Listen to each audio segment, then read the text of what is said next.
This call is now being recorded. Então, sejam bem-vindos e bem-vindas, bom dia para todo mundo, né? Vamos falar, então, sobre hipertensão arterial.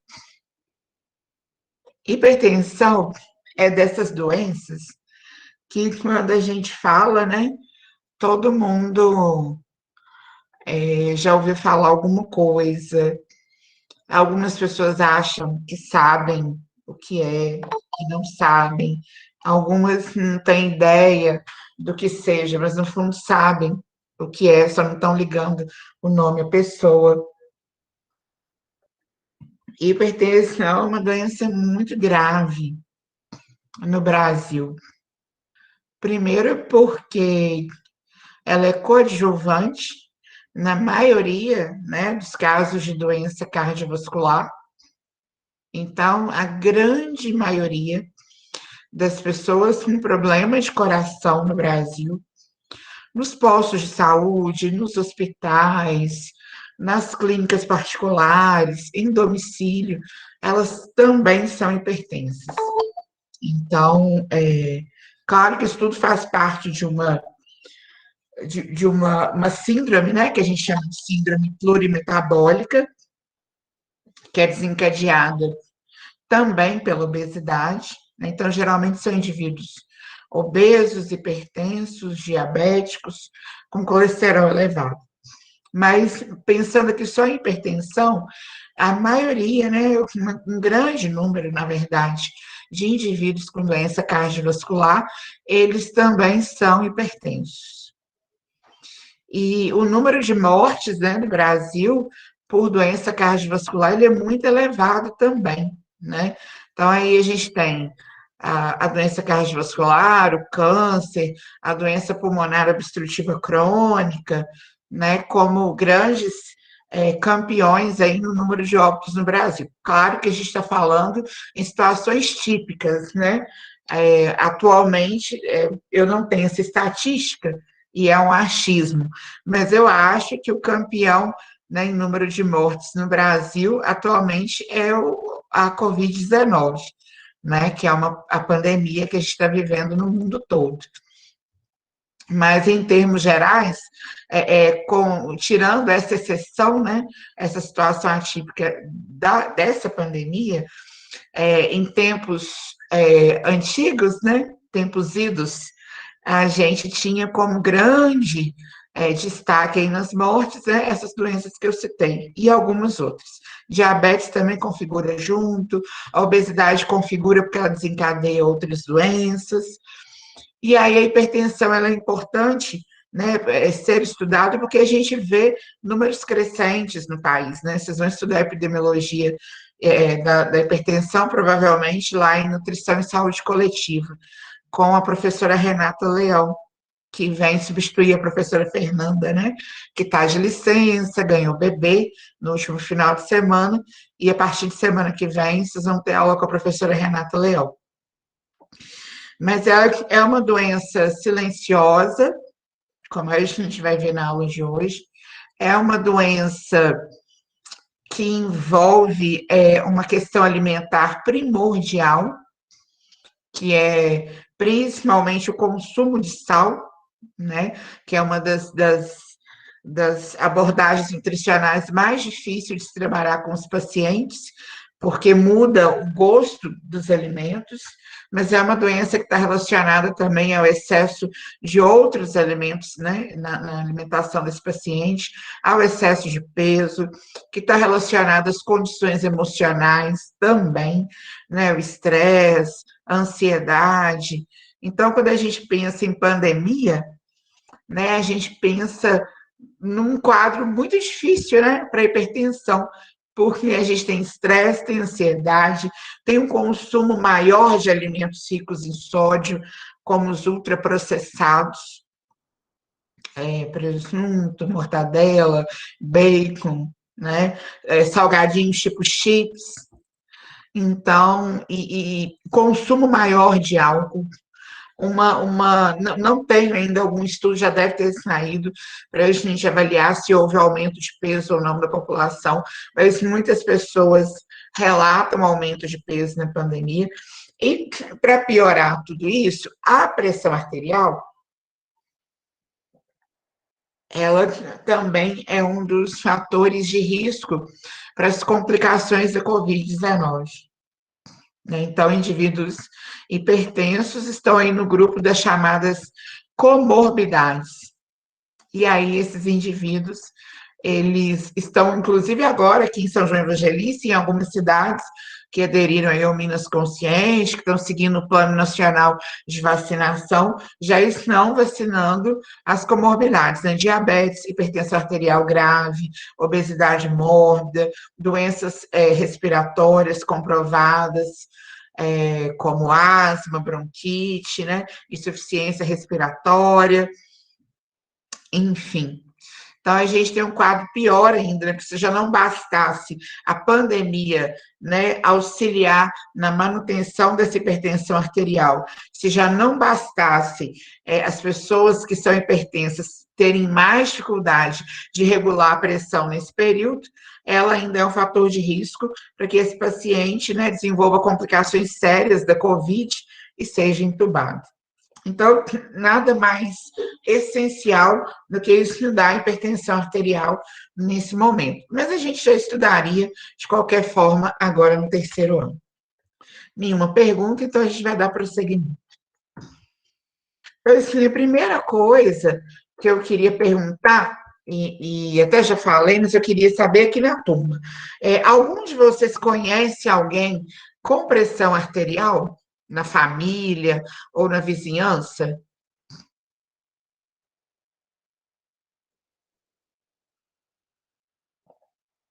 Minha mãe e minha avó têm. Vitória, sim, Maria Clara, Larissa, Floriana, Maria Fernanda, Leila, Michele, Thaisa. Eu vou ser bem ousada. Eu julgo dizer, a gente deve ter umas 25 pessoas na turma, né, no exato momento, mas eu ouso dizer que dessas 25, pelo menos umas 20 pessoas conhecem alguém que é hipertenso. Talvez conheça e não saiba, mas a grande maioria esmagadora conhece e sabe. Seja na família, seja na vizinhança, seja no ambiente de ensino, com certeza vocês conhecem, tá?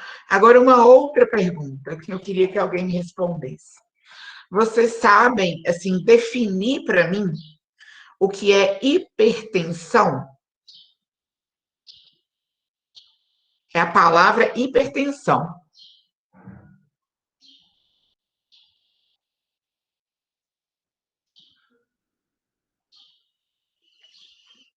Uma alta tensão, uma alta pressão, uma pressão elevada, né? Muito bem, Júlia. Agora eu quero uma definição, que isso vocês têm que saber. Não é possível que vocês não estudaram isso ainda. Pensando lá nas aulas de física, não sei quem deu aula de física para vocês, mas do Cleoni, do Geraldino, do Rafael, né, lá ai, meu Deus, Três Corações, de Alfenas, de Lavras, enfim, do Rafael lá do sul de Minas, pensando nessas aulas de física aí. Vocês sabem me definir o que é pressão?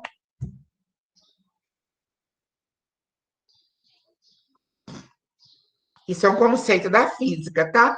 Não é da dietoterapia. Vocês sabem, eu não. Meu vizinho está fazendo obra aqui, então barulho. Força dividido por área. Esse é um conceito da física. Mas abre o microfone aí para mim, ou Vitória, ou Érica, uma grande força exercida. Ok, Maísa. Então, Érica, Vitória, Maísa, abram o microfone e me digam. Me explica esse conceito de pressão. O que é pressão? Força por área, uma grande força exercida, aonde, né? Pressão é igual. F sobre A. Me explica, eu quero entender. Eu sou aluna agora de vocês. Me explica o que é pressão, que aí eu vou explicar o que é hipertensão arterial.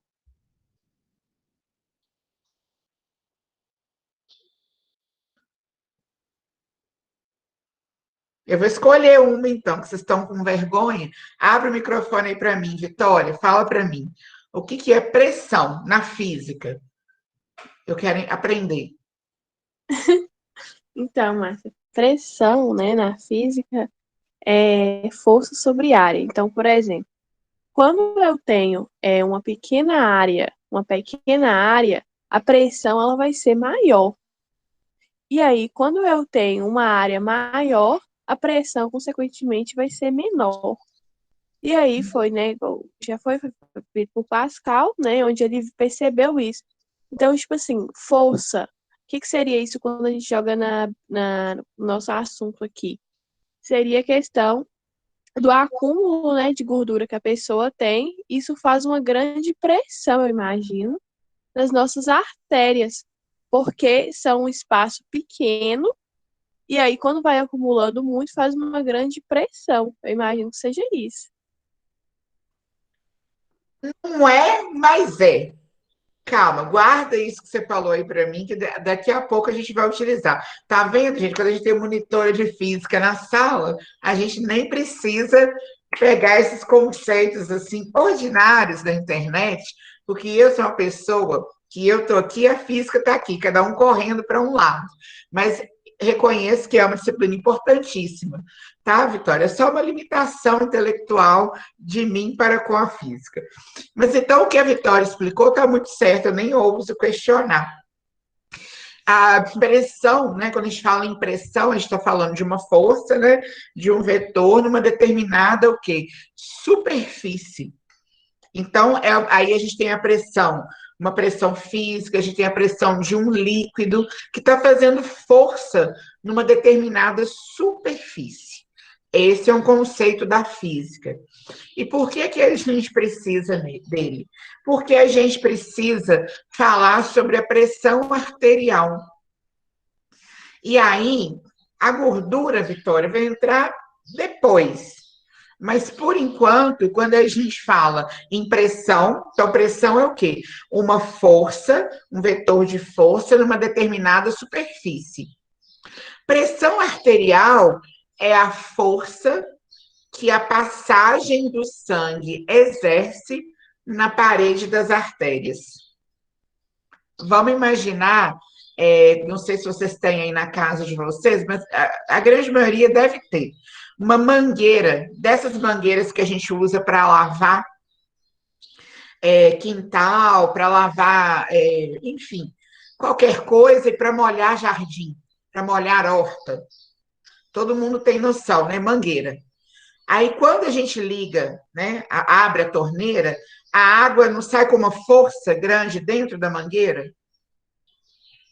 Quando a gente tampa a mangueira, ou quando a gente torce a mangueira, a pressão não fica maior, a força não fica maior? Por quê? Porque o líquido não consegue passar, ele começa a exercer uma pressão maior na parede dessa mangueira. Então, o que acontece é isso aqui. É muito simples. A passagem do sangue, isso aqui são hemácias, tá? Não é gordura, mas o sangue ele é fluido, como vocês já sabem. A passagem do sangue dentro das nossas artérias, e artérias são aqueles vasos de grande calibre, com várias camadas, justamente porque eles vão suportar uma pressão muito grande. Eles não podem ser vasos fininhos que vão se romper facilmente, né? Então, a passagem desse sangue dentro dessas artérias que vocês estudaram lá no primeiro ano, o contato desse sangue com a parede arterial vai fazer o quê? Uma pressão nessa parede arterial. Mas, Márcia, isso é ruim? Não, isso é ótimo, porque essa pressão, essa força que o sangue vai fazendo para passar, quando ele é bombeado pelo coração, ele vai fazendo essa força nas artérias, que vai garantir que ele vai chegar em todas as partes do corpo, né? Porque ele vai sair aqui do coração, aí é óbvio, descendo, ele vai chegar aqui no abdômen, nos braços, mas à medida que ele vai se afastando do coração, ele pode perder força, né? Se não fosse esse mecanismo de pressão sanguínea, e não chegar lá no dedão do pé. Mas essa pressão na circulação sanguínea que vai garantir com que o sangue literalmente circule, que ele saia do coração oxigenado, vá para todos os tecidos, passando pelos tecidos, ele entrega o oxigênio, pega CO2 e volta para o coração para ir para o pulmão para ser oxigenado novamente. Ok? Então, é isso que a gente chama de pressão arterial. A pressão do sangue na parede das artérias, né? No interior das artérias, mas é na parede. E todos nós temos pressão arterial. Pressão, nós precisamos ter pressão arterial. Igual a gente, às vezes, conversa com gente que é um pouco mais leiga, e quando eu digo mais leigo, é porque pode ser um professor de matemática e um varredor de rua. Ambos desconhecem, desconhecem não, ambos conhecem a biologia, mas não têm familiaridade com os termos, né? Apesar de que aí é uma mistura de física com português com biologia, né? Que a gente está interpretando um conceito. Aí, mas tem muita gente que fala assim, nossa, eu não tenho pressão alta, não, eu não tenho problema de pressão, não, eu não tenho pressão. Como muita gente fala que não tem colesterol. E aí eu não corrijo às vezes, né? Porque a pessoa pode ficar magoada, mas a verdade é que a pessoa tanto tem colesterol quanto tem pressão arterial. O que talvez a pessoa não tenha é uma pressão arterial mais elevada, que é o tema da nossa aula de hoje, tá? Então, a gente entendeu o conceito de pressão, entendeu o que é a pressão arterial. Todos temos pressão arterial. Nesse exato momento, o sangue de vocês está exercendo pressão dentro das suas artérias. Senão, vocês não estariam aí assistindo aula. Quem está dormindo, a pressão arterial está mais baixa, com certeza. Quem está falando aqui, a pressão arterial está um pouco mais elevada, com certeza. Quem comeu hoje de manhã, no café da manhã, um mexido de ovo com mortadela, com bastante sal, está com a pressão mais elevada até do que quem está falando aqui, com certeza. Mas todos temos pressão arterial. E acredito que todos nessa situação estão com a pressão arterial dentro dos limites sadios, né? Normais, considerados adequados, na verdade. Normal não é uma palavra boa para se usar em biologia, porque quem não está não é anormal. Tem alguma fala aqui no chat, deixa eu ver o que é. Vitória falando da diminuição da área, a pressão é inversamente proporcional, né? Quanto menor a área, maior a pressão. Ótimo, Vitória. Vitória vai me ajudar muito nessa aula de hoje. Então, guarda esse conceito da física aí, que depois a gente vai falar de diminuição de área, tá? E na aula de aterosclerose, a gente vai falar mais ainda de diminuição de área. Então, olha só, eu trouxe aqui para vocês um esqueminha básico do coração que vocês já devem ter visto lá em anatomia. Então, assim, de forma bem leiga, só para todo mundo entender, o coração ele é um órgão muscular que vai bombear sangue. Então, ele é uma bomba que, com a ajuda da pressão, né? As áreas são menores, olha bem, o coração ele é bem maior em termos de volume visual do que as artérias, né? A gente tem aí a artéria aorta, por exemplo. Por quê? Vai sair um volume grande de sangue, né, Vitória? De uma área grande para passar por uma área menor. Então, quanto menor a área, maior a pressão arterial. Quanto maior a pressão arterial, com mais força, agilidade e velocidade, esse sangue vai correr pelas artérias. E aí, da artéria aorta, ele vai para o tronco braquiocefálico, para a aorta carótida comum, para a artéria subclávia e vai se ramificando por todo o corpo. Então, como que funciona esse esquema de circulação? Nossa, mas o que tem a ver coração agora com pressão? É porque a gente tem que entender os movimentos cardíacos para entender Por que que a pressão é 12/8? O que é pressão 12/8? Por exemplo. Então, a gente tem o seguinte movimento. A gente tem em azul, né, em estruturas azuis aí, as estruturas, né, e vermelho também, mas com a setinha azul, aqui no lado esquerdo, né, no meu lado esquerdo. A gente tem a entrada de sangue, né, pela veia cava superior. Esse sangue que está entrando, ele está entrando o quê? Com CO2. E aí ele entra, enche o coração. Não tem problema saber se é com CO2 ou com O2, vou até tirar isso. Então, olha só, aqui na veia cava superior e aqui nas veias pulmonares superior e inferior esquerdas, entra sangue dentro do coração e incha esse coração, né? Entrou sangue. Aqui, pela artéria aorta e pela artéria pulmonar esquerda, sai sangue do coração, né? Com a diferença que o da artéria pulmonar esquerda vai para oxigenar, vai para o pulmão, para encher de oxigênio. É o sangue sujo, entre aspas. E o da aorta vai para todo o corpo cheio de oxigênio. Mas não precisa engravar o que é com ou sem oxigênio aqui, não. Vai fazer muita confusão. Deixem para gravar isso quando vocês forem estudar anatomia, né, e fisiologia do processo circulatório, para estudar para o Enem. Então, o que, que acontece? Se precisarem depois, a gente senta, eu ajudo vocês a fazer essa parte do Enem, fora da aula. Mas vamos pensar aqui em pressão arterial. A gente tem duas pressões, hein? A pressão, né, arterial, quando o coração está enchendo, né? Então, ela é uma pressão menor. Vocês concordam comigo que essa artéria pulmonar aqui, ela vai ter uma pressão menor com esse coração enchendo? Porque está vindo aqui da veia cava, né? Então, o coração ele está enchendo. É o que a gente chama de diástole. E a pressão, por quê? Porque está vindo sangue, né? Aqui da veia cava superior, por exemplo, né? E das veias pulmonares, de uma área menor para uma área maior. Então, a pressão ela é inversamente proporcional. A pressão é menor, a pressão diastólica. Quando o sangue sai do coração, pela artéria aorta, pela artéria pulmonar, a gente está pegando um sangue que está numa área maior que o coração e ele está sendo encaminhado para uma área menor.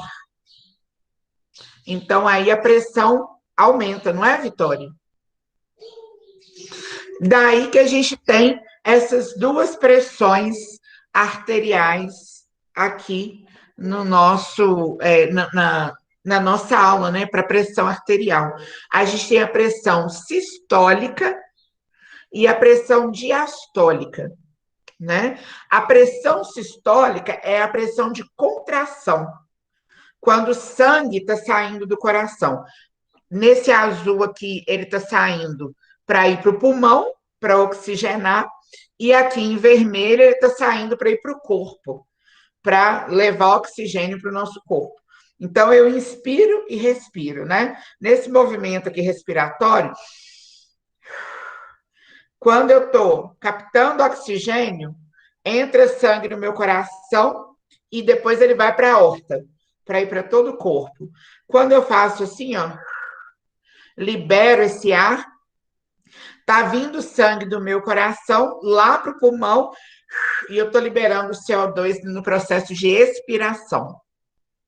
Então, nesse processo de contração, para tirar o sangue do coração, mandar para o corpo para abastecer os tecidos e mandar para o pulmão para oxigenar o sangue, eu tenho um movimento que a gente chama de sístole. Eu tenho uma pressão que a gente chama de pressão sistólica na artéria pulmonar e na artéria aorta, que é a pressão que a gente chama de 12, né? Lá do 12/8, que é a pressão maior. Por quê? Porque o coração ele é uma área maior, tem um volume maior ali em comparação àquela área das artérias. Então, quando o coração sai de uma área maior e passa para uma área, o sangue, perdão, sai de uma área maior e passa para uma área menor, a pressão aumenta. Correto, Vitória? Isso, Vitória, ainda bem que tem Vitória aqui, que eu achei que eu ia falar bobeira. Aí, o que acontece? Quando o coração enche de sangue, isso é simultâneo, tá, gente? Não é assim, ó, agora saiu. Ah, agora encheu de sangue. Não é assim, não. Né? Depois vocês podem olhar qualquer vídeo aí de movimento do coração, de pulsação do coração, de batimento cardíaco, vocês vão ver que fica frenético, entendeu? É fração de segundos.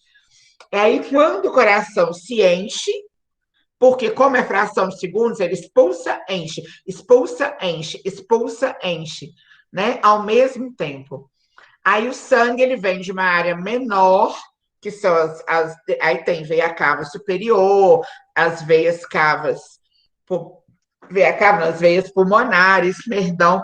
Aí quando esse sangue, ele chega no coração, ele sai de um vaso sanguíneo menor, né, com uma área menor, e ele cai dentro do coração, que tem um espaço enorme para esse sangue. Aí a pressão dentro dessas veias, a pressão arterial não deveria nem se chamar pressão arterial, né? Deveria se chamar pressão vascular, que envolve tanto artérias quanto veias.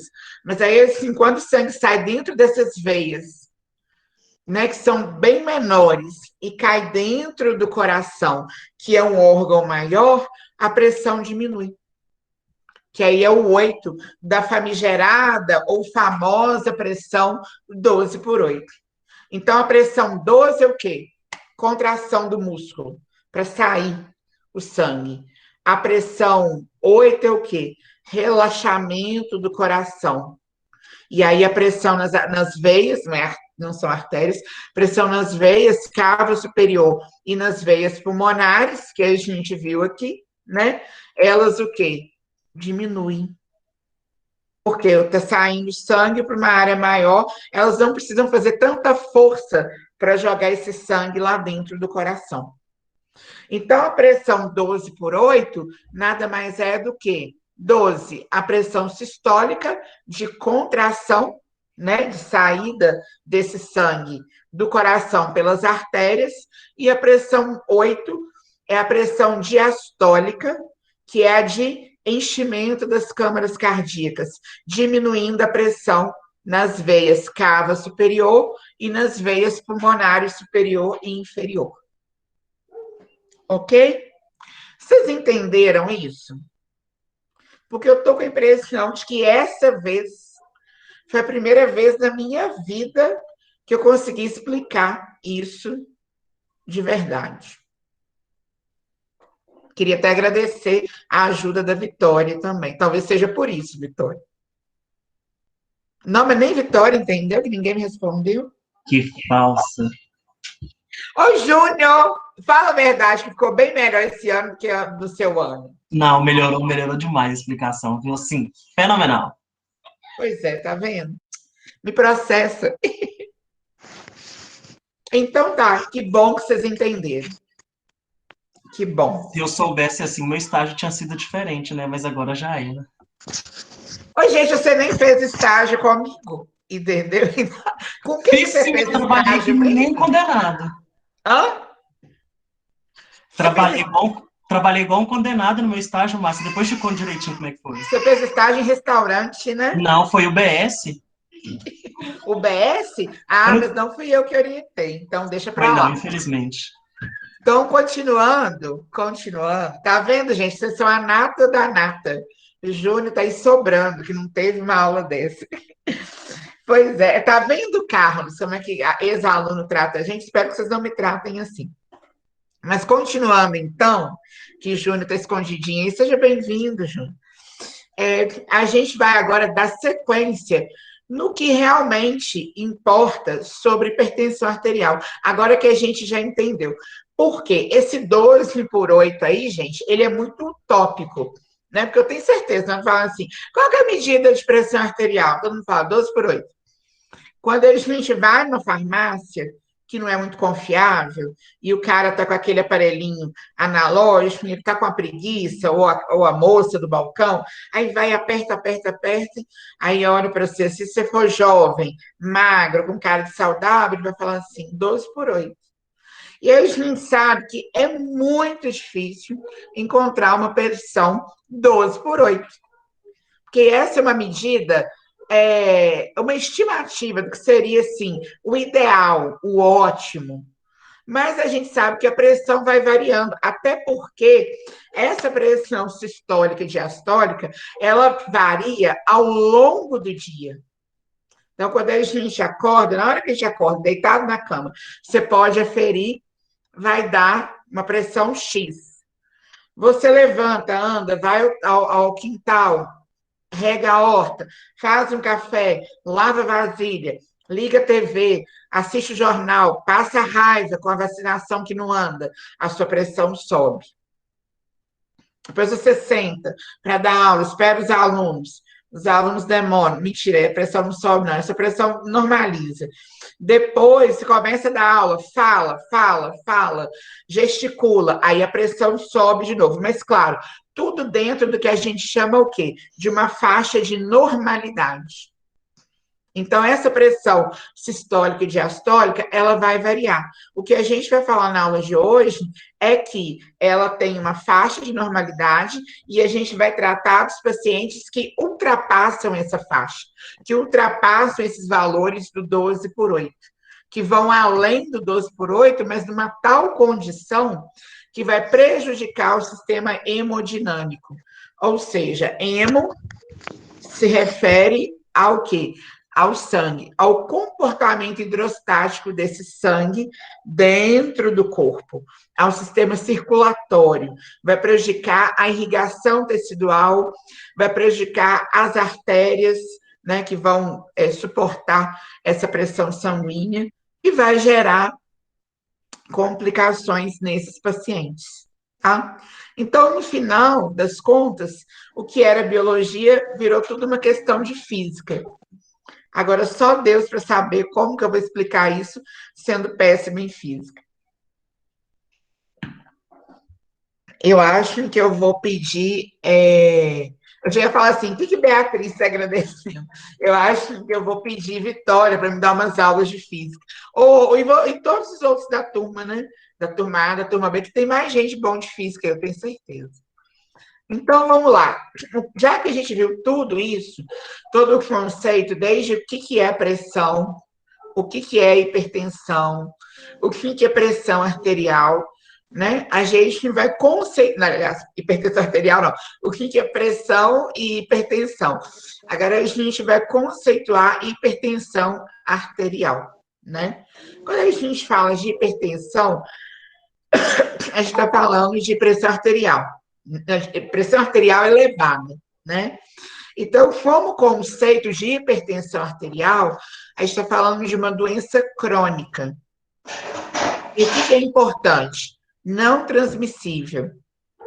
Então, ela é uma DNCT, tá? Para quem vai trabalhar aí com doenças crônicas não transmissíveis, no projeto da Denise, né, sob orientação da Denise ou da Fernanda, ou meu, é importante a gente lembrar que tem várias DNCTs. Então, o fato de eu ter pressão arterial elevada não quer dizer que o meu colega aqui do lado, que está aqui do meu lado, abraçado comigo, vai ter hipertensão arterial elevada também. Não quer dizer que quando a gente está em sala de aula, eu possa passar pressão arterial elevada para vocês, ou vocês para mim. Então, é uma doença que vai se desenvolver no organismo do indivíduo e que não é infecto-contagiosa, diferente, por exemplo, da Covid-19, tá? E ela é de natureza multifatorial. Ontem eu estava lendo as diretrizes para hipertensão arterial de 2020, que é o documento mais recente da Sociedade Brasileira de Hipertensão. E, assim, até 2020 não tem o vilão, né? Que quando a gente fala de tuberculose, né? A gente sabe que o vilão é o quê? O bacilo de Koch, que é uma bactéria que causa tuberculose. É a causa. Tomou antibiótico, acabou a tuberculose. A gente sabe, por exemplo, que diabetes é uma doença crônica, mas a gente já tem elencados algumas causas, né? O tipo 1 geralmente é o quê? Destruição das células, né, da ilhota de Langerhans, que vão produzir insulina. O tipo 2 é o quê? Resistência à insulina no tecido adiposo, né, em pacientes com obesidade ou sobrepeso. Então, são as causas. Mas, assim, na hipertensão, ainda não tem. Não tem o vilão. Não tem nem aquele, né, que é assim, igual no diabetes a gente fala, possivelmente é uma doença autoimune, né? Na hipertensão, não. A gente tem multifatores. E por isso que a gente chama ela de doença multifatorial, né? Ou seja, aí os fatores, né, eles são diferentes dos fatores lá em matemática, né? Mas aí a gente está falando de causas, né? É o significado. Então, assim, é uma doença multicausal, que pode ser determinada por uma ou mais causas, ou todas as possíveis que a gente vai discutir aqui, tá? Além disso, ela é uma doença sintomática, então, que na maioria das vezes, não tem sintomas. A pessoa é hipertensa, vai tendo lesão renal, vai tendo lesão cerebral, vai tendo lesão em todos os tecidos, na artéria, no coração, e não está sentindo nada. Nada vezes nada. O grande problema é quando essa pessoa ela não tem sobrepeso. Por quê? Porque já há uma tendência a tratar a obesidade e sobrepeso avaliando diabetes e pressão arterial. Então, geralmente, esses pacientes descobrem muito rapidamente quando a pressão está alterada. Agora, no indivíduo eutrófico, como é assintomático, às vezes ele tem pressão arterial uma vida inteira sem sintomas, lesionando os rins, lesionando artérias, coração, cérebro, e ele não faz o diagnóstico, porque ele não sente nada, tá? Agora, tem gente que já tem sintomas, tá bom? Então, não são todos os casos que ela é assintomática, tá? Mas a grande conceituação dessa doença é o quê? Além de ser crônica, multifatorial e assintomática, ela é caracterizada por um aumento na tensão sanguínea nos vasos, principalmente nas artérias. Mas a gente viu ali que a tensão, né, a pressão sanguínea vai ocorrer em todos os vasos, sejam artérias ou veias. E a hipertensão arterial vai se dar principalmente com o aumento dessa tensão nas nossas artérias, sejam elas as maiores, como a artéria aorta, né, ou as menores, como as arteríolas que chegam nos tecidos. E aí a gente tem a pressão arterial sistólica, ela é composta, né, de duas frações. A sistólica, que é aquela que eu falei da contração, né, que aí a gente... Ai, desculpa, a gente tem um erro aqui de português. Era isso, eu corrigi. Isso é toque. Pronto. Até salvar.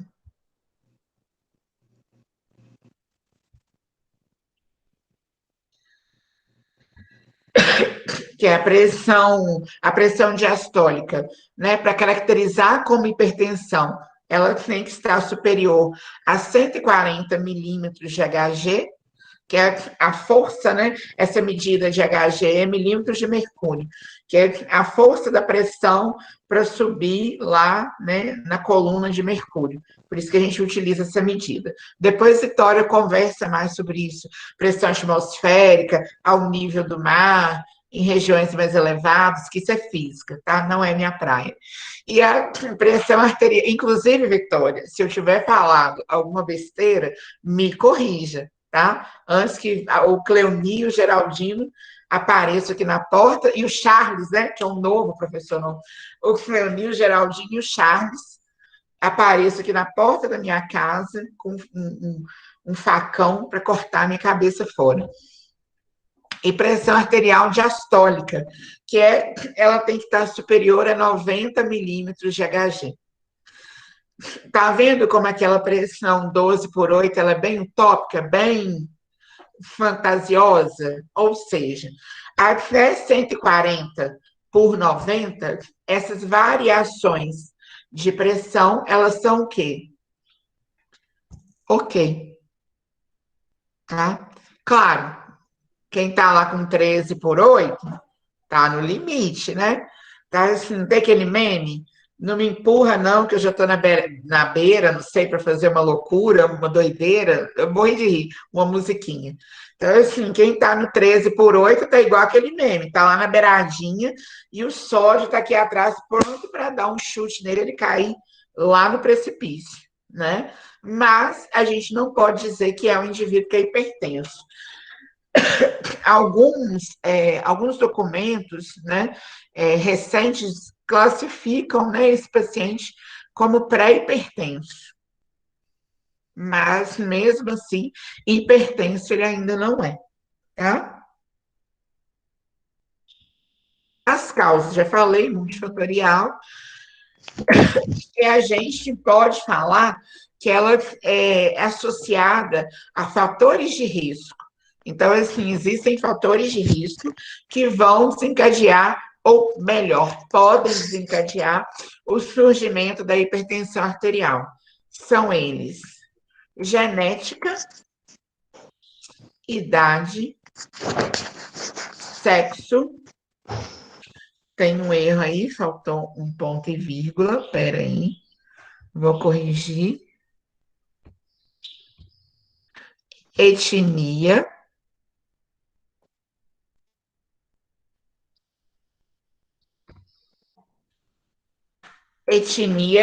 sobrepeso / obesidade, ingestão elevada de sal de cozinha, álcool, sedentarismo. São os principais. Tem outros fatores também que são associados, como estresse, ansiedade, tabagismo, alguns medicamentos, mas os principais são esses aí que eu queria falar para vocês.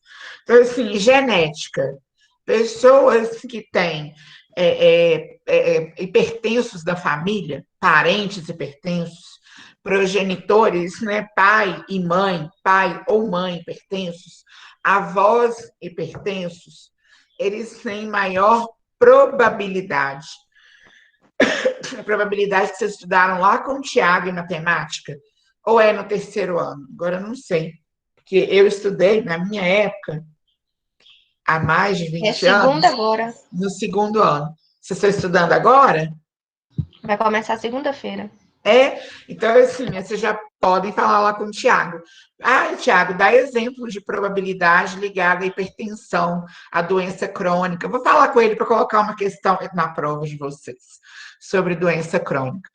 Mas aí, a probabilidade, né, dessas pessoas que têm parentes hipertensos na família, ela é maior do que de quem não tem. Então, geneticamente, pessoas que têm pai e mãe hipertensos têm uma maior probabilidade de desenvolver. Quer dizer que eles vão desenvolver? Não, né? A probabilidade existe, mas não quer dizer que ela vai ocorrer. A chance é maior? Mas pode acontecer de uma pessoa ter o pai e a mãe hipertensos e, ao longo de toda uma vida, essa pessoa não desenvolver hipertensão. Por quê? Porque, como é uma doença multifatorial, a gente tem outras situações que também podem condicionar isso. E, na maioria das vezes, essas situações estão presentes nos hipertensos. É muito difícil a gente ver, né? Vamos pensar em genética.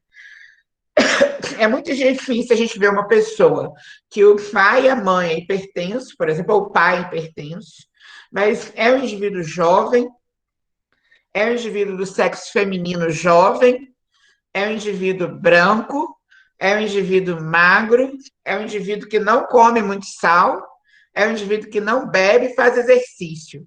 É tudo isso e ele ainda é hipertenso, só pela genética. Desculpa, gente, é o povo que não para de ligar.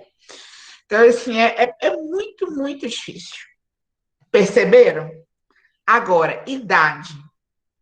Geralmente, quando a gente fala de indivíduos mais jovens, nos homens já observou-se que em homens mais jovens a prevalência de hipertensão ou de pressão arterial alta, ela é maior do que em mulheres.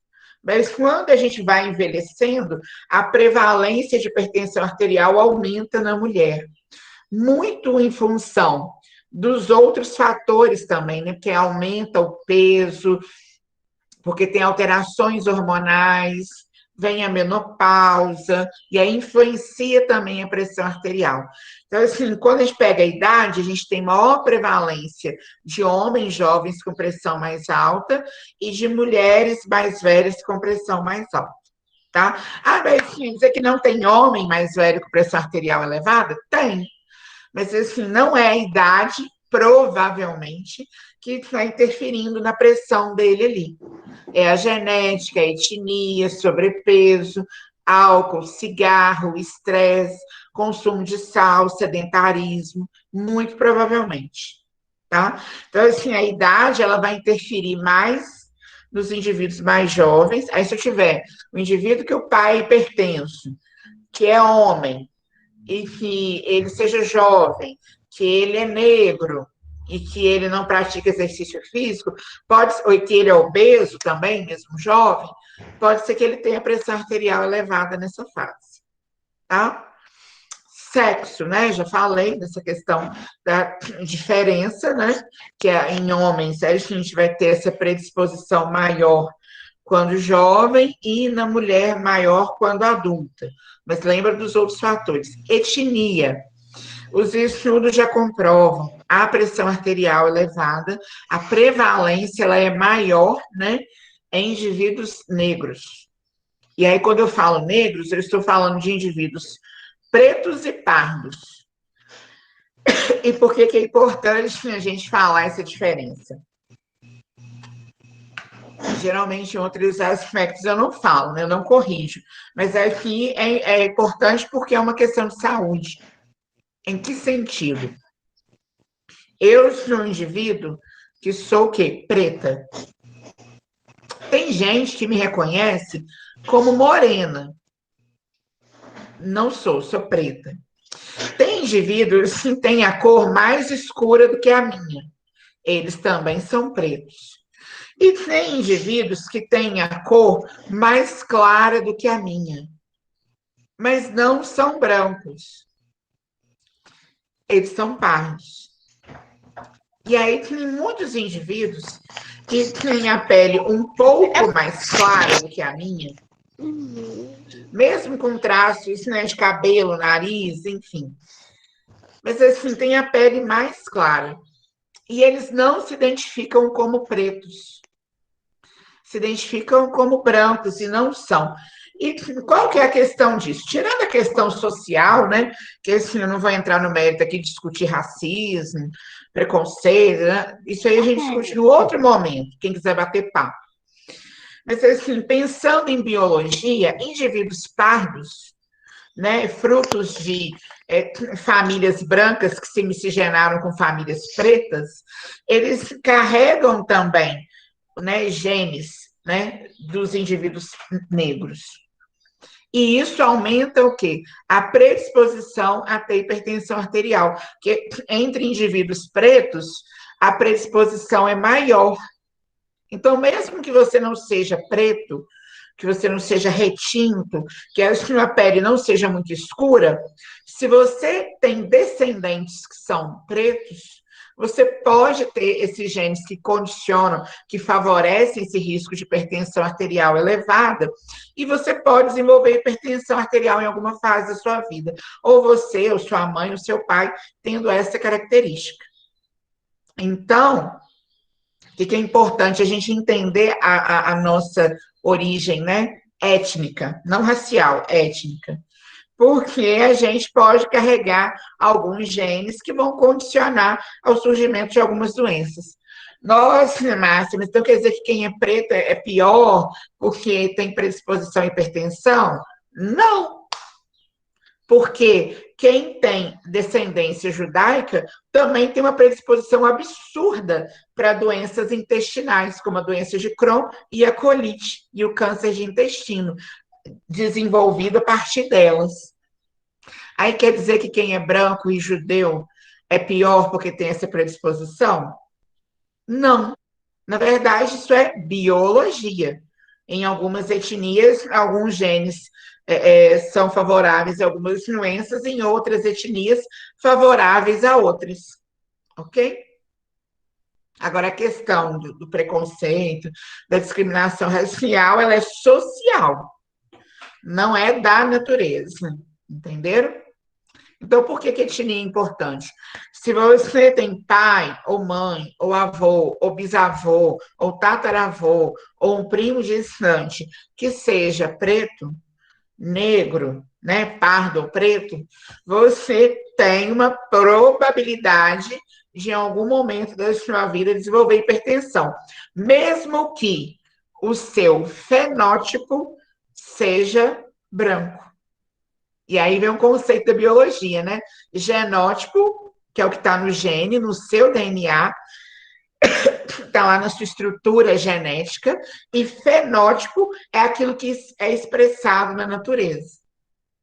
Porque tem muita gente que é branco, tem o cabelo liso, ou alisado, né? Não sei, hoje em dia não está dando para saber, né? Assim, não dá para identificar, que os processos estão tão aperfeiçoados que a pessoa com cabelo liso, você olha, não, aí quando ela volta a cachear, mas era cacheado, ou não tem estereótipo negroide, aliás, não tem estereótipo negroide, tem o cabelo liso, tem a pele branca, mas você vai olhar a avó desse indivíduo, é o quê? Negra, ou avó, enfim. Então, o gene veio na sua composição genética, e talvez ele possa se expressar, não na cor da pele, ou no tipo do cabelo, ou nos traços, mas talvez o seu fenótipo seja de branco, mas o seu genótipo tem o quê? Genes de etnia negroide. E aí você pode desenvolver hipertensão arterial, tá? Sobrepesa, obesidade, principalmente ligada à dislipidemia, vão gerar o quê? Obstáculos, né? Nessa passagem desse sangue aí dentro das artérias, e aí vão causar o quê? Também uma menor área, uma maior pressão. Além da própria resistência tecidual, né? Para a irrigação desses tecidos. A ingestão elevada de sal, antigamente nem se falava assim. Que comer muito sal pode predispor, aumenta a probabilidade de um indivíduo ser hipertenso. Mas com a diretriz de 2020, já está bem claro no texto. É um fator de risco, sim. Quem come muita banana verde frita com sal, sazon, alimento industrializado, ultraprocessado, muito cloreto de sódio, tem maior risco de desenvolver hipertensão arterial, sim. Tá? Então, isso vocês começam a olhar. A genética, a idade, a etnia, se a pessoa está com sobrepeso ou não, e olha a quantidade de sal que esse indivíduo está comendo. Então, pode ser que já tenha muitos fatores para essa hipertensão já estar em andamento e a pessoa não está nem tendo sintomas. De soja o quê, Nathalie? Eu perdi. Vitória, você perguntou há 6 minutos, eu respondi 100 vezes uma pergunta, tá certíssimo, tem maior predisposição. Meu pai é hipertenso, e eu agora, na pandemia, tive um pico de hipertensão. Tanto que eu tô tomando remédio, cadê meu remédio? Ai, fui lá em Peçanha, no doutor Floriano, não é propaganda, que ele não me deu desconto na consulta, e ele me prescreveu losartana. Cadê o outro? e clortalidona, porque ele falou, a minha estava 15/9 no dia que eu aferi, mas nos dias anteriores estava 13/8, 14/8. Aí ele falou assim, olha, com o avançar da pandemia e os fatores de estresse, eu vou prescrever medicação para você regular na pandemia. Aí, fazendo exercício, né, você vai regular melhor, perdendo peso, e aí você volta daqui a alguns meses e eu vou avaliar se o remédio continua. Ou seja, além da genética da família, né, da predisposição, etnia, sobrepeso, idade, 42 anos. Só não como muito sal, álcool, graças a Deus a pandemia parei, e sedentarismo não me pertence mais. Amém. Não, de soja, Uma não. nova mulher. De soja? Eu falei de soja, eu falei de banana verde frita, sazon, ultraprocessados, presunto, calabresa, aqueles salgadinhos, tipo fandangos, Doritos, que mais tem muito sódio, gente? Bacalhau, comida com muito sal. Eu não falei em soja, não. Tranquilo. É sódio. É, com muito sódio. Tranquilo. A minha dicção também não é boa, não, Nathalie. É só isso. Tranquilo, tá? E aí, depois elevada a quantidade de sal, a gente tem a ingestão exagerada de álcool, né?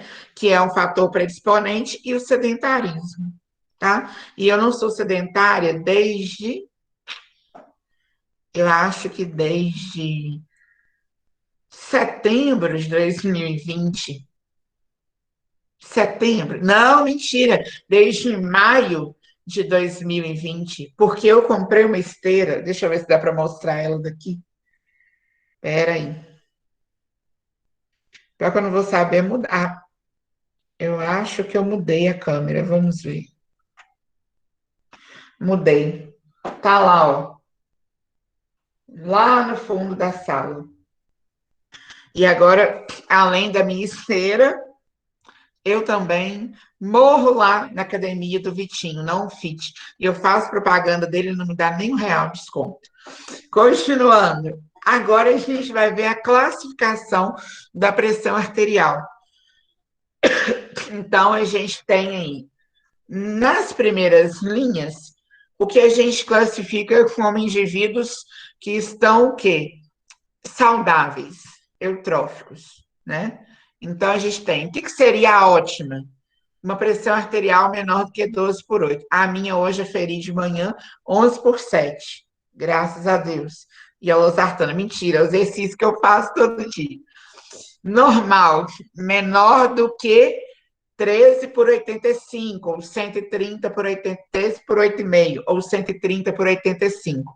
Então, a pressão de expulsão do sangue é sistólica menor do que 130. A diastólica, né, que é de enchimento, né, que é de relaxamento, é menor do que 85. E a limítrofe, né, ou seja, aquela que não é hipertensão, mas também não é, assim, tipo, nota, joinha, que é entre 130 e 139, e entre 85 e 89, né? Que daí 13/9, até 13/8. Em algumas situações, gente, até 14/8.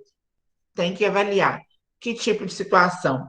Se o paciente não é muito idoso, se o paciente não é sedentário, se o paciente ele aferiu a pressão e estava movimentando, mas assim, é o limite. E aí, o que a gente chama de hipertensão leve, né? De 140 a 159 na sistólica, que é aquela de expulsão do sangue, e de 90 a 99 na diastólica, que é a de enchimento das câmaras cardíacas. Ok? Então, assim, 14/9 é o quê? é o que a gente chama de hipertensão arterial estágio 1, leve. Depois, quais são os valores da moderada? Entre 160 e 179 e entre 100 e 109. Então, assim, 17 por 10 ou 170 por 100 é já o quê? Moderada. Já é sério candidato a comorbidade aí para vacinar contra a Covid, mas tem alguns locais que não estão aceitando. Que o governo federal estabeleceu, se eu não me engano, que é estágio 3 só, que é a grave. E aí, maior do que 180 na sistólica e maior do que 110 na diastólica, ou seja, essa pressão maior para expulsar o sangue, acima de 180 milímetros de Hg, e maior do que 110 na diastólica, né, para relaxamento das câmaras cardíacas, a gente trata de um caso de hipertensão arterial, né, chamada de grave. E quando que a gente... Márcia, mas é só se aumentar as duas? Não. Quando a gente aumenta a sistólica isolada, a gente tem o quê? Um caso de hipertensão arterial sistólica isolada, que é muito comum em que situações? Transtorno de ansiedade, que foi com que eu fui diagnosticada pelo cardiologista, né? Tem os fatores associados? Tem. Posso evoluir para pressão arterial mais grave? Posso, se eu não cuidar. Mas como eu já estava fazendo exercício, não como muito sal, ele achou que mesmo com o sobrepeso e com o fator genético e étnico, essa pressão minha de 14 por 8, 13 por 8, 13 por 7, e no dia lá, né, que eu fui aferir na consulta, que foi uma única vez que deu 15 por 9, que ela deu muito aumentada, ele entendeu como sistólica isolada, e aí eu procurei a psiquiatra e a gente fez o diagnóstico de transtorno de ansiedade, que também é um fator que, se não controlado, pode evoluir para quê? Para um caso de pressão arterial mais grave. Tá? Então, assim, a pessoa deu pressão arterial 14 por 7. Alta hipertensa, ela está com pressão arterial elevada, mas ela pode estar passando por um quadro de estresse, por um quadro de ansiedade, ela pode ter uma prova para fazer no dia seguinte, ela pode ter perdido um ente querido, ela pode estar isolada dentro de uma casa há mais de um ano na pandemia, sem contato com ninguém. Essa pessoa pode ter brigado com o namorado porque descobriu que ele botou um chifre nela. Não é meu caso, não tem namorado, né? Infelizmente. Nessa pandemia que não vai rolar mesmo. Mas, assim, essa pessoa pode... está dirigindo e aí passou um susto muito grande na estrada, quase sofreu um acidente de carro, ou sofreu um acidente de carro, aí a pressão dela sobe rapidamente e vai se mantendo em níveis muito elevados, porque a adrenalina está muito, muito, muito intensa. Ela pode estar com níveis de noradrenalina elevados no corpo, né? Até com suplementação de fitoterápico para reduzir a ansiedade, pode dar um efeito adverso, aumentar a disponibilidade de serotonina e noradrenalina e aumentar a pressão arterial. Pode estar tomando medicamento que aumenta a pressão, e aí aumenta o quê? A sistólica isolada, tá? Então, assim, quando vocês aferirem a pressão, consultem essa tabelinha para ver em que patamar vocês estão. Deixa eu ver se tem alguma dúvida aqui. Peraí. Ok. Alguém falou que era pecado, não sei o que era. Continuando aqui. Ô, Márcia, eu tô rindo de você falando negócio do namorado, aí eu tô assim, ô, pecado. Mas não tem. Mas, assim, não é algo que me incomode, assim, tipo, nossa, porque a oferta no mercado está muito ruim. é por escolha, e também não é tipo, é por escolha, é por escolha, assim, do mundo, né, Júnior? Se o Júnior estiver aí, que só aparece gente estranha, né? Aí entre namorar gente estranha e ficar sozinha vendo Netflix, É melhor ficar sozinha, Márcia. por incrível que pareça, ficar sozinho vendo Netflix está bem melhor, porque a nossa companhia, ela é muito melhor do que a de gente estranha, gente Com chata. certeza. Nossa, assim, mas assim, quem namora acha que não, né? Porque, imagina, mas com certeza que tá namorando gente legal. O duro é quando tem gente que tá namorando, né, gente ruim, e tá achando que a gente tá ruim porque tá sozinho. Mas é só porque senão vocês iam achar lá, ela tomou um chifre, a pressão dela subiu. Não, ainda bem que não, que eu ia ficar com muita raiva, né? Que a pressão subir por conta de chifre. Chifre até vaca tem, a gente usa de ousadia. Aliás, é o contrário. Chifre todo mundo tem, a vaca usa de ousadia. Isso é normal. Nathalie, eu não sei se homem está com nada, não. Mas eu sei que, independente deles estarem com algo, sim ou não, a gente tá melhor, entendeu? Cada um com si próprio tá bem. E a gente tem que procurar companheiros de vida, né? Então, assim, não status no Facebook. É diferente colocar lá, tô namorando, de realmente estar vivendo uma relação de companheirismo, de visão, de compartilhamento, né? Assim, isso aí é outra história, isso é difícil demais de achar. Mas sigamos na luta, né? Assim, enquanto isso, a gente vai vivendo bem e tomando Jäger, né, Júnior? Júnior sumiu aí, já largou minha aula. Continuando, né? Olha só. O grande problema da hipertensão em si é que se a só pressão aumentasse, estava ok. Mas ela vai gerar complicações. E a maioria delas são complicações cardiovasculares. Então, a gente tem AVC, né? Ou doença cerebrovascular, que é uma complicação neurológica, mas tem intensa ligação com doença cardiovascular. A influência arterial coronariana, né, pode surgir a partir da hipertensão, o infarto, né, a insuficiência cardíaca, a insuficiência renal crônica, que aí o rim fica feito louco, tentando, assim, eliminar um tanto de sódio para a pressão baixar, que não sei se vocês sabem, mas a regulação da pressão, ela se dá também pelo rim, principalmente pelo rim, né? E aí vocês vão estudar lá para o Enem o sistema renina, angiotensina, aldosterona, né? Que regula a pressão arterial, e isso cai no Enem. A gente pode até conversar sobre isso em algum outro momento. De repente, na aula de reforço, né? Vamos ver. Mas aí eu também vou ter que, né? Vou morrer, mas eu preparo, se vocês quiserem. E aí a gente tem a doença vascular das extremidades, tá? Que podem ser complicações também da hipertensão arterial. Andréia morrendo de rir. Então, uma das complicações da hipertensão é a hipertrofia do músculo cardíaco. Por quê?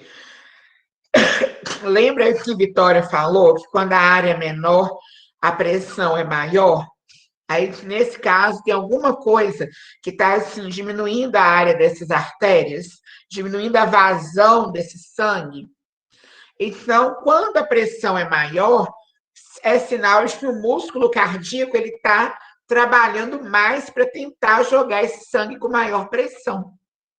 Então, assim, o aumento da pressão arterial, ele aumenta também o trabalho do músculo cardíaco.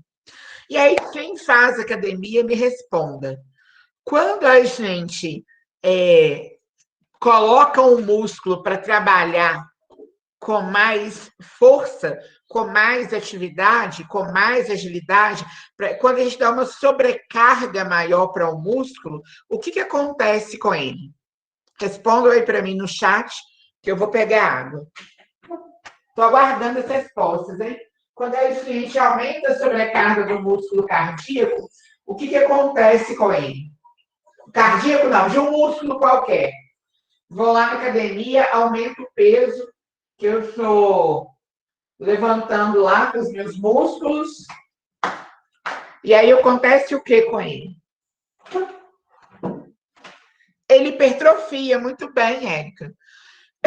Agora alguém explica para nós, ou a própria Érica, o que é hipertrofiar? Júlia, guarda essa resposta sua aí que eu gostei. O que é hipertrofiar, Érica?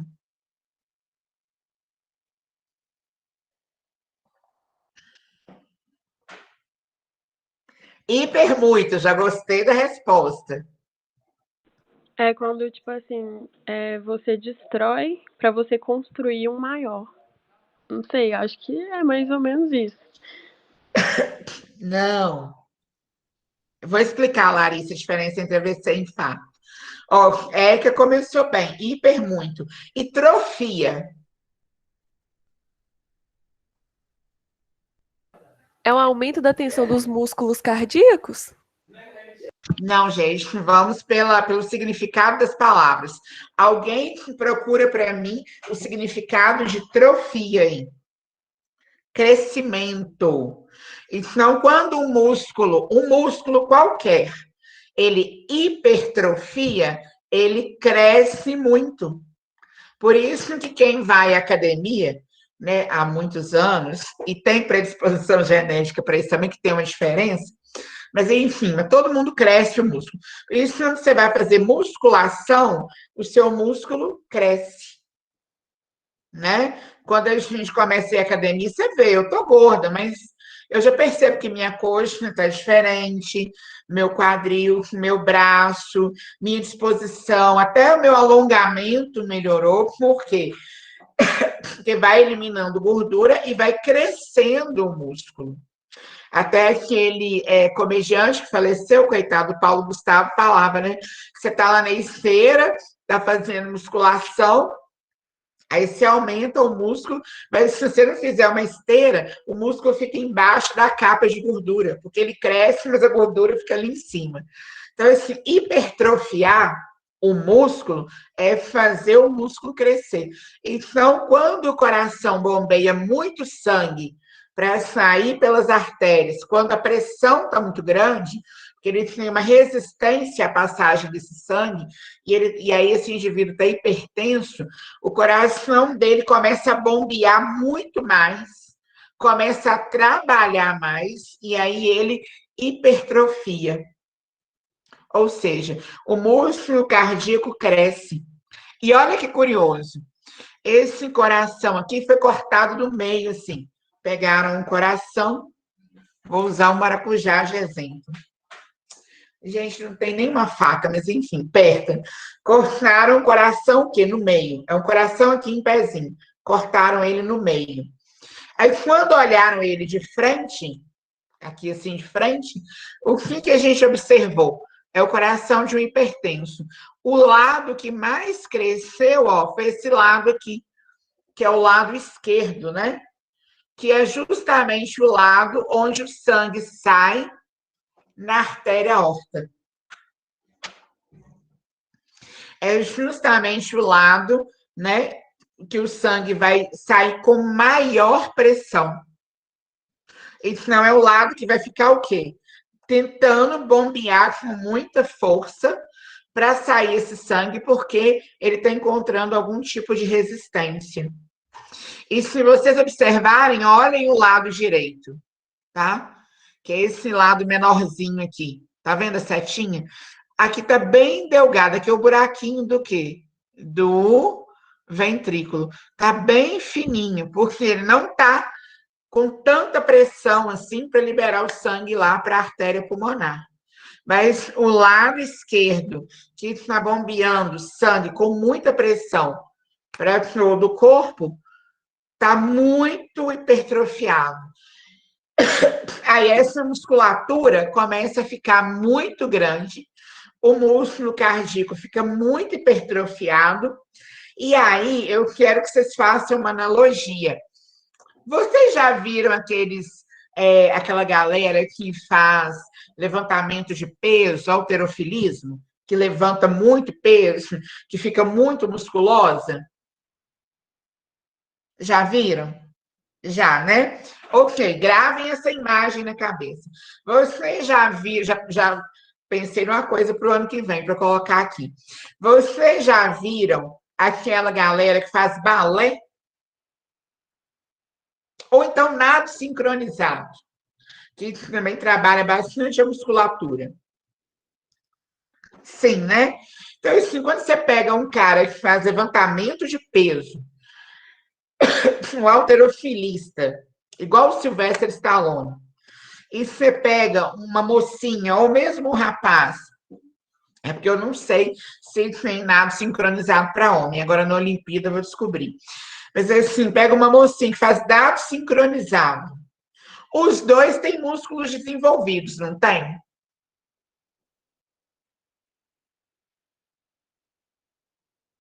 Desenvolvidos, tem. Mas assim, quem tem mais músculo? É o halterofilista, não é? O cara bombadão, bem malhado? Sim, né?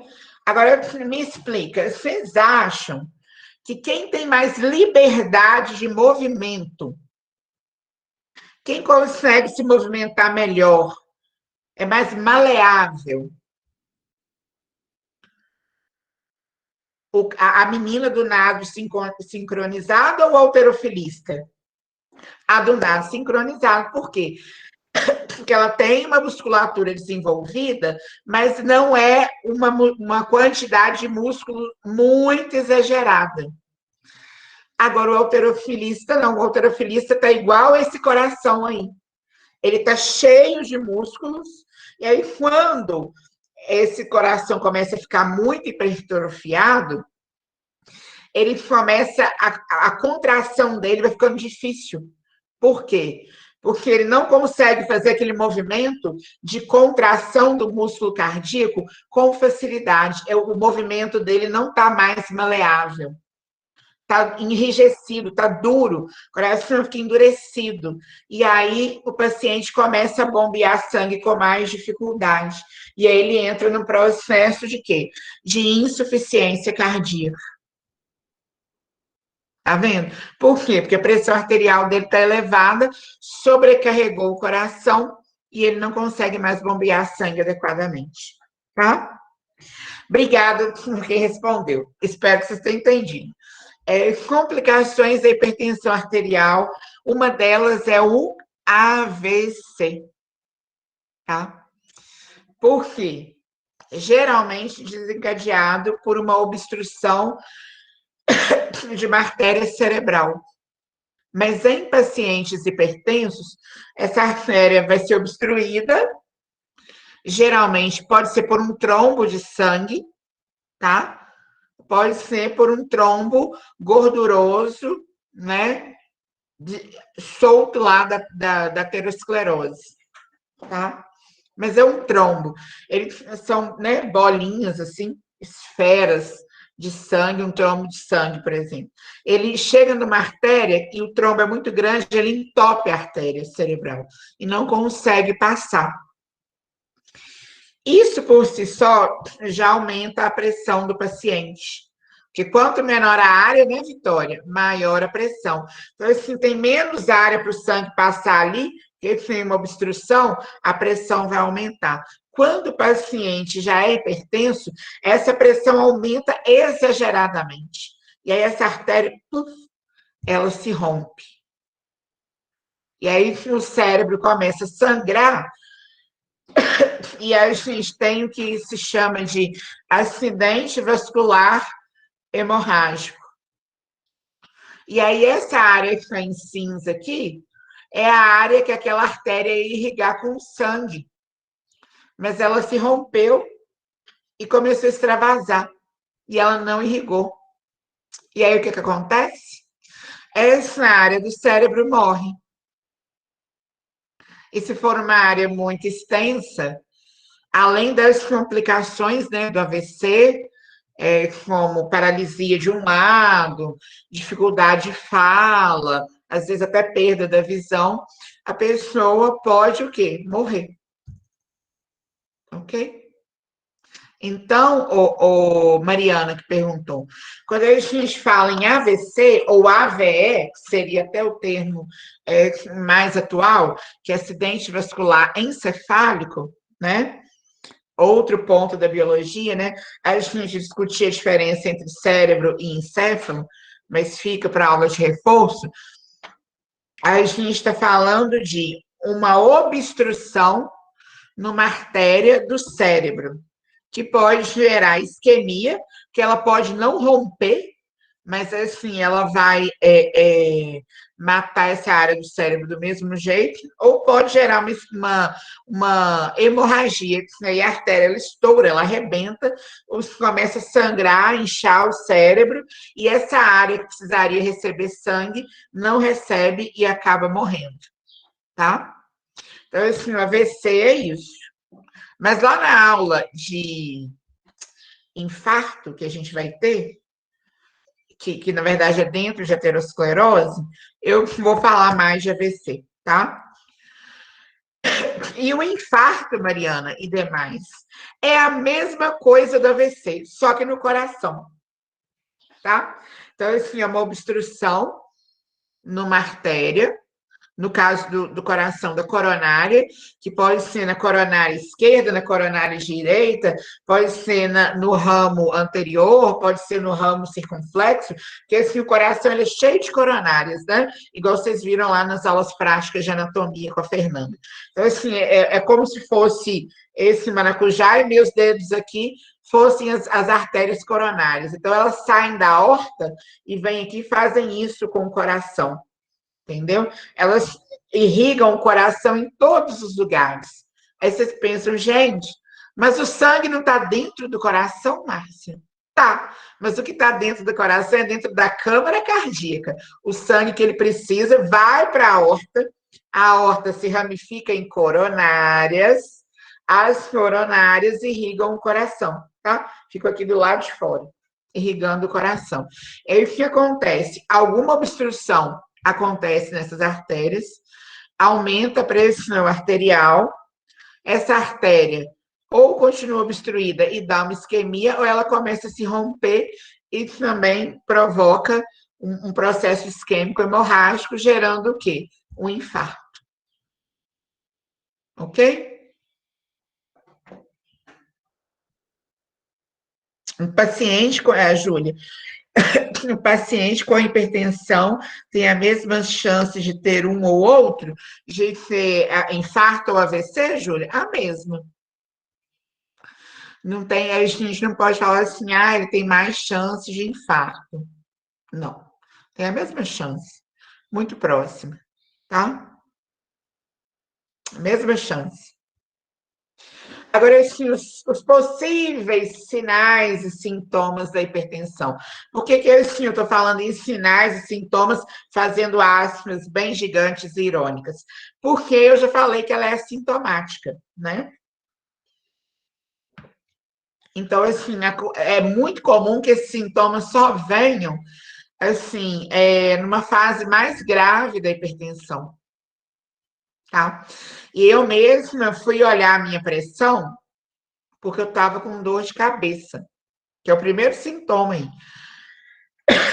Mas eu fui ao médico e a gente chegou ao diagnóstico de que não era a dor de cabeça da pressão, era enxaqueca. Porque eu tive a mesma dor de cabeça depois de tomar meus remedinhos aqui e a minha pressão estava 11/7. 11/6. Tem dia que ontem mesmo chegou a 10/6.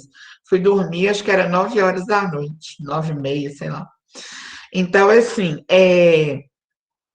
esses sintomas, eles ocorrem, podem ocorrer, mas geralmente, quando eles ocorrem, a situação já está ocorrendo há bastante tempo. E a gente não pode se prender a eles. Por isso que qualquer pessoa que esteja no grupo de risco para hipertensão tem que aferir pressão regularmente, pelo menos 2 vezes por semana, que é o que eu fazia. Porque eu tenho um aparelhinho de pressão, ele está muito longe, não vou pegar, não. Na aula de reforço eu mostro. Mas assim, eu já tenho esse aparelho de pressão há pelo menos uns 3 anos. E aí eu vou aferindo. Geralmente, quarta e domingo, quarta e domingo, quarta e domingo. E nunca tinha dado uma alteração. Até que eu desconfiei, aferi e deu uma pequena alteração, agora durante a pandemia. Então, quem tem parente hipertenso tem que, pelo menos assim, se for jovem, a cada 2 meses, dar uma ferida na pressão, tá? E se, por exemplo, seus avós são hipertensos, o seu pai ou sua mãe, né, os filhos deles têm que aferir aí com mais frequência, porque eles também têm grande chance. Perdão. Estou soluçando. Esse foi baixinho. Então, vamos lá. Sinais e sintomas, né, que podem ocorrer no hipertenso. Cefaleia, que é dor de cabeça, principalmente, gente, dor de cabeça na nuca, tá? Mas, assim, se o seu pai, ele é hipertenso, dor de cabeça em qualquer região, vai aferir pressão para ver se não está alta, tá? Então, assim, cefaleia, dor de cabeça na nuca, tontura, a pessoa está segurando a escada, descendo a escada, dá uma tontura, palpitações, coração dispara, acelerado, cansaço muito fácil, ele não tem nada, não fez nada, não trabalhou e está num cansaço extremo, impotência sexual, também é um sinal de hipertensão arterial, epístase, que é o sangramento, né, no nariz, hematúria, tá? Perda de sangue na urina, e a epístase pode ser no olho também, tá? A pressão está tão alta que rompe o vasinho do olho. Hematúria, que é perda de sangue na urina, e aí já é grave, né? Porque o rim não tá bem. E alteração da visão. A pessoa começa a ficar com a visão embaçada. Então, se tiver todos esses sinais, ou a maioria deles, né? Correr no hospital, aferir a pressão, porque esse paciente pode estar hipertenso. E por que não ir à farmácia? Nem é permitido mais aferir pressão em farmácia. Só para começar. Mas, assim, aqueles aparelhinhos, eles ficam descalibrados com mais facilidade. Então, assim, a chance de dar uma medida errada é grande. A probabilidade é enorme, né? É grande. Nem sei se pode usar esse conceito, é enorme e grande. Depois vocês perguntam para o Tiago. Mas, assim, há uma grande probabilidade de o resultado dar errado. Então, é melhor ir no hospital, por quê? Porque existe uma gestão hospitalar e um protocolo de quê? De monitoração dos aparelhos, de aferir qualquer coisa, principalmente pressão, e de tempos em tempos eles têm que ir para a regulagem. É um protocolo. Então, assim, a cada tantos meses vai regular o aparelho para aferir pressão arterial. Então, assim, a chance, a probabilidade de de esse aparelho estar errado lá no hospital, ela é menor. Ela existe, mas ela é menor do que na farmácia. Da outra questão para o Tiago também. Vou falar com ele. Agora, tratamento não medicamentoso, que é o dietoterápico, a gente vai ver semana que vem. E o medicamentoso, eu estava querendo ver se eu conseguir alguém da área de farmacologia para falar para vocês. Mas, assim, tá difícil, o povo tá com uma vergonha de falar. E aí, assim, vamos ver. Vamos ver se até aula de reforço a gente consegue alguém. Se a gente não conseguir, eu passo o vídeo que eu separei para vocês, tá bom? Então, assim, a gente tem duas formas de tratamento para hipertensão: o medicamentoso e o não medicamentoso. E a gente pode usar as duas, tá? Geralmente usa-se as duas. Mas tem gente que começa com as duas e evolui só para o não medicamentoso. Isso é bem comum, tá? Então, a gente tem, como medicamentoso, a gente tem diurético, beta-bloqueador, eu vou explicar o que é depois. A gente tem alguns que vão atuar no coração, mas, enfim, não vem ao caso agora, E de não medicamentoso, a gente tem, primeiro deles, redução de peso. Ajudem muito, e nem precisa ser, perdeu 40 quilos. Pode ser, perdeu 5 quilos. Já ajuda a regularizar a pressão. Redução da ingestão de sódio. Não é soja, Júlia, é sódio, tá? Então, assim, sal de cozinha, gente. Sal de cozinha. E a gente consegue ingerir. Eu, por exemplo, nunca comi salada temperada. Nunca. Mas aí, com essa coisa do pico hipertensivo, do transtorno de ansiedade, eu tomei uma decisão. Quando eu como arroz, eu só como ele sem sal. Totalmente. É água e arroz. Igual aquele arroz japonês de fazer sushi. E assim, aí eu só tempero com pouco sal e muitas ervas finas a carne. E o feijão com muito alho, pouco sal. E não sinto falta, salada sem sal, arroz sem sal, feijão.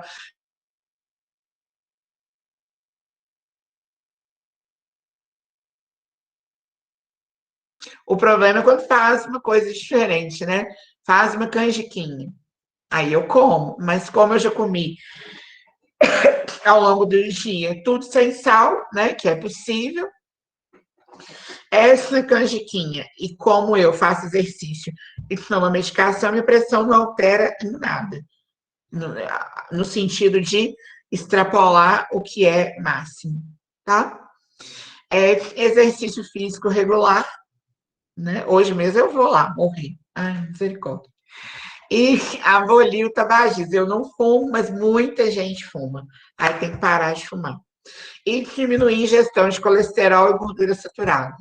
Que aí também ajuda na perda de peso, ajuda no controle da aterosclerose, que a gente vai ver, eu acho que na próxima aula. Próxima aula depois de hipertensão. E ajuda aí na redução da pressão arterial. Agora tem um videozinho, eu acho que não vai dar tempo de passar, mas assim, esse slide já está lá no Moodle, vocês podem assistir. É só um videozinho para finalizar, né, com o tema hipertensão. Ele é bacaninha da Pfizer, bem didático. E aí eu trouxe uma questão de hipertensão no Enem, não vai dar tempo da gente resolver, mas a resposta, se eu não me engano, é a letra A. Márcia. Oi? A gente faz na aula de reforço. Deixa eu dar aula de reforço, tá? E aí tem uma outra questão que é... Ai, meu Deus, eu cortei o vestibular. Eu acho que é Unixal, uma coisa assim, é um vestibular de uma universidade particular. Aí traz um texto e tem a questão, fala sobre hipertensão, a gente resolve na aula de reforço. Aqui eu tenho aí o endereço da Sociedade Brasileira de Hipertensão, quem quiser entrar. E por hoje é só, tá? Se alguém tiver alguma dúvida, pode tirar agora, ou no WhatsApp, ou pode aguardar a nossa aula de reforço. Porque na aula de hoje a gente não tem, como é que fala? Atividade avaliativa ainda, eu acho, mas eu vou conferir lá no PPT. E aí na aula de reforço a gente conversa mais, tá bom?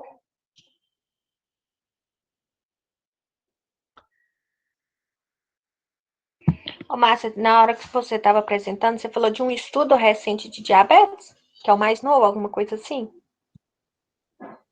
Não, estava falando das novas diretrizes da Sociedade Brasileira de Hipertensão. Ah, tá. Entendi. Mas do diabetes eu posso ver. Eu acho que a diretriz do diabetes é de 2017, mas é recente também. Mas eu posso conferir para você e te mandar. É para o nosso trabalho do projeto? Que a gente tá Não, eu mexendo. posso conferir para você e mandar, tá Mas, na bom? verdade, não, isso é obesidade. Você conhece algum estudo bem recente de obesidade?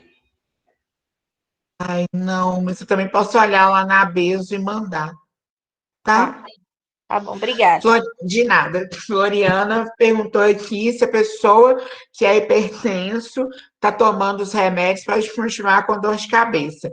Pode, Floriana, porque talvez a dor de cabeça não seja da hipertensão. A minha mesmo era enxaqueca por tensão aqui no maxilar e tensão aqui no pescoço, gerada por um problema ortopédico e por transtorno de ansiedade. Eu tô toda desgraçada, né? Mas é isso aí. Então, assim, pode ser que a dor de cabeça seja outra causa. Ou pode ser que a pessoa está tomando uma dosagem baixa de remédio também. O médico tem que ver, tá bom? Vamos lá. Tchau, gente. Maria Fernanda, a pressão é considerada boa até 14/8, assim, sabe? Na risquinha ali, tá? Abaixo disso.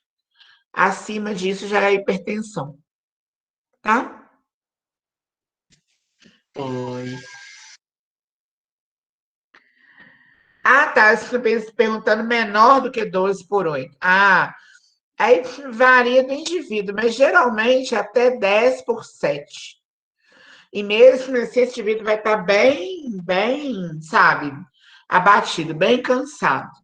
Abaixo de 10/7 é hipotensão e aí também é perigoso, né?